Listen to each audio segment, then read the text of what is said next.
Disappointment ഒന്നും കിട്ടിയിട്ടുള്ളവർ ഈ രാത്രി ഇവിടെ ഇല്ലെന്നാണ് നിങ്ങൾ പറഞ്ഞത്. ഞാൻ അങ്ങനെയാണെങ്കിൽ ചോദിക്കട്ടെ, ഈ സന്ധ്യക്ക് ഡിസപ്പോയിന്റ്മെന്റ് ഉള്ളവർ ഇതിനകത്തിരിപ്പുണ്ടോ? നിരാശയുള്ളവർ, കരയാൻ കാരണമുള്ളവർ, ഈ രാത്രി നമ്മുടെ ഒരു അത്താഴത്തിലേക്ക് കണ്ണുനീർത്തുള്ളി അടർന്നു വീഴാൻ സാധ്യതയുള്ളവരുണ്ടോ? ഇല്ല. ഒരുപക്ഷെ ഈ രാത്രി നമ്മുടെ ആരും ആശുപത്രിയുടെ ICUവിൽ മരണത്തെ കാത്തു കിടക്കുന്നില്ല. ഇല്ല, നാം ഡിസപ്പോയിന്റഡ് അല്ല. ഈ രാത്രി നമ്മുടെ കുഞ്ഞുങ്ങൾ സങ്കീർണമായ ഒരു വേദനയിൽ കൂടെ പോകുന്നില്ല. ഇല്ല, നാം ഡിസപ്പോയിന്റഡ് അല്ല.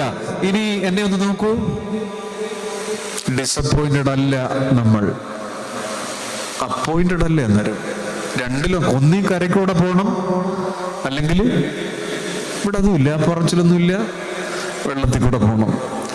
സത്യത്തിൽ ഇന്ന് നമുക്ക് എന്തെല്ലാം പുതിയത് കിട്ടി? നാം ശ്വസിച്ച വായു പുതിയതായിരുന്നില്ലേ? നാം കുടിച്ച വെള്ളം പുതിയതായിരുന്നില്ലേ? നാം അനുഭവിച്ച കൃപ